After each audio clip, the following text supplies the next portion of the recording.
Ngayon naman is pag-usapan natin ng deposit journal, no? Kung meron tayong OR journal, meron tayong sales invoice, connected po yan dito sa ating deposit journal, no? So, gawan po natin ng ah, journal, no? Meron tayong mga sample transactions dito.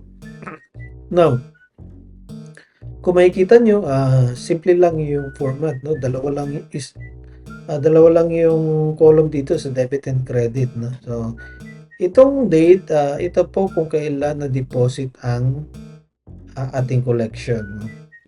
Ang second column is yung deposit sequence number or depende sa inyo kung ano gusto yung itawag, no? Deposit reference number, sequence number. Ang importante po, every time tayo may deposit, yun pong deposit slip na galing sa bangko, dapat nilalagyan natin ng coding, nilalagyan natin ng reference number, nilalagyan natin ng sequence, at ating nilalagbook para sigurado walang nawawala, nare-retain natin ng copy, walang nawawalang series. Dahil importante po yan, dahil yan po ang magiging basehan natin ng recording. Now, dito sa column C, nakalagay dito kung ano yung bangko, kung saan tayo nag-deposit na bangko. Dito sa column D, ito naman ang bank account. Kung anong bank account number, kung saan tayo nag-deposit. So, dito sa C, kung anong bangko, and then sa D, kung ano yung bank account number. Sa letter E, dito naman yung reference doc, kung saan nakalink yung transaction. Ibig sabihin, kung meron tayong dineposit, saan galing yung pera? Ano yung document, reference document ng pera na yun kung saan galing? So, dito po natin makikita. And then, ang debit natin, since nag-deposit tayo sa bangko, automatic po ang debit is cash and bank. Ang credit po natin is undeposited collection. Pwede po madagdagan ng credit dito, but for now, sa ating mga sample transactions, ito lang po muna ang ating debit and credit. So, tingnan po natin mga sample transaction. Noong August 2, meron po tayong na-deposit, no? Sa BDO. So, yung deposit slip, no, yung copy natin from the bank, nilagyan natin ng sequence number or reference number, DS0001. So, iyan ang bank account, no, kung saan tayo deposit. At ito naman ang reference number. So, dapat alam natin saan galing yung pera. Now, kung makikita natin, sales invoice 0001. So, titingnan natin sa ating sales journal, no? Invoice number 0001. So, kung titingnan natin, merong undeposited collection dito. Meron tayong benta noong August 1, may nagbayad ng cash na 3,125.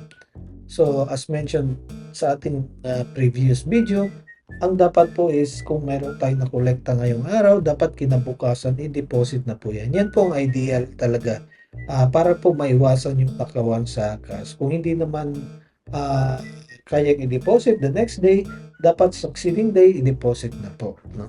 O dapat monitor po talaga natin. Now, kung tayo ay naka-receive noong August 1, dapat August 2 i-deposit na natin. So, meron po tayong deposit slip na 3,125. So, ang debit po natin, dahil nagkaroon tayo ng pera sa bangko, meron po tayong debit ng cash and bank. Yung credit natin is undeposited collection. Nabawasan na yung ating undeposited collection dahil dineposit na po natin sa bangko. Now, isa pang importante, maliban sa pag-deposit ng pera the next day, dapat po balance lagi ang ating undeposited collection at ang ating deposit slip. Dahil kung meron tayong na-collecta na 4,000 and then ang na-deposit is 3,000 lang, delikado po yan. Baka napunta sa ibang packet yung 1,000 pesos. So, dapat po binabalanse lagi. So, nung sunod na transaction, meron tayo nung August 7. Nag-deposit tayo ng pera sa BPI. So, yung deposit slip, ayan yung pangalawang deposit natin for the month. Nilagyan natin sequence number o reference number na DS0002 at nirecord din natin sa logbook. No? Ito yung bank account kung saan tayo nag-record. Now, saan galing yung pera ng 9,875? So, meron tayong dito. I-attach natin doon sa copy natin ng deposit slip na merong OR number 3 and number 4. So, tingnan natin, ano yung OR number 3 and number 4, no? OR number 3 and number 4, itong dalawa, meron tayong nakolekta. Yung 500 is galing sa empleyado na nagsauli ng pera. Ito namang isa is yung ating nakolekta galing sa customer natin na nagbayad ng utang. So, ang total niyan is 9,875. So, tingnan natin kung magkano yung na-deposit. Ang na-deposit is 9,875. So, balance po. So, nilagay po natin dito kung ano yung reference number, reference document. So, ito ang credit niya, no? Undeposited collection. Kasi kung mapapansin nyo, ang recording natin sa ORR journal is undeposited collection. So, yung undeposited collection, yung nakolekta natin na pera, i-deposit na po natin dito. At ito po yung deposit slip reference number. So, ganyan po. Balance lagi. So, ano pa? Yung August 13, meron na naman tayong dineposit sa BDO. Nilagyan natin ng reference number na DS0003. Saan galing yung pera? Meron tayo dito SI number 10007. So, ibig sabihin, nakolekta natin yung pera galing sa benta. So, tingnan natin ngayon sa sales journal. 10007 ito.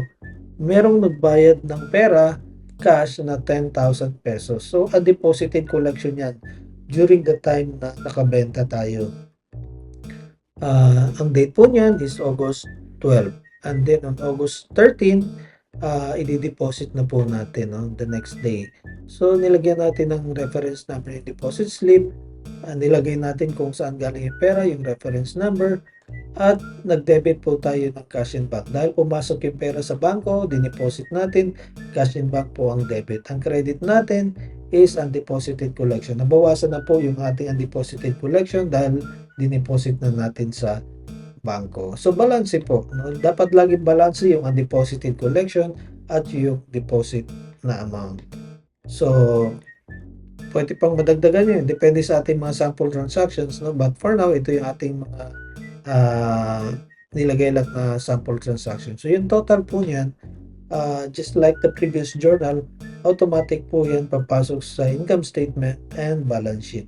So, kung nadagdagan po yung transactions dito, mababago din po ang income statement and balance sheet dahil po nakalink na yung formula. So, yan po. Simple lang yung ating entry. Konti lang yung ating sample transactions.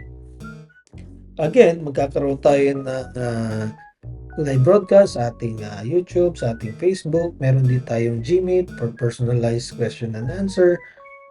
Kung meron kayong mga questions, paano nyo i-adapt ito sa inyong trabaho o sa inyong business, pwede po kayo magtanong during live broadcast or Gmeet natin. No? So, yun lang po. Don't forget to comment kung meron kayong mga questions. Pwede kong sagutin yan before ng ating live broadcast. No? Mag-subscribe na rin po kayo kung di pa kayo nakasubscribe. I-share nyo rin po yung video para mas marami pa pong matuto. So, yun lang po for today. Meron pa tayo ibang mga pag-uusapang journals. No? Marami pa tayo hanggang makumpleto natin yung financial statement file. So, hanggang sa sunod na journal po. Sana may natutunan kayo ngayon.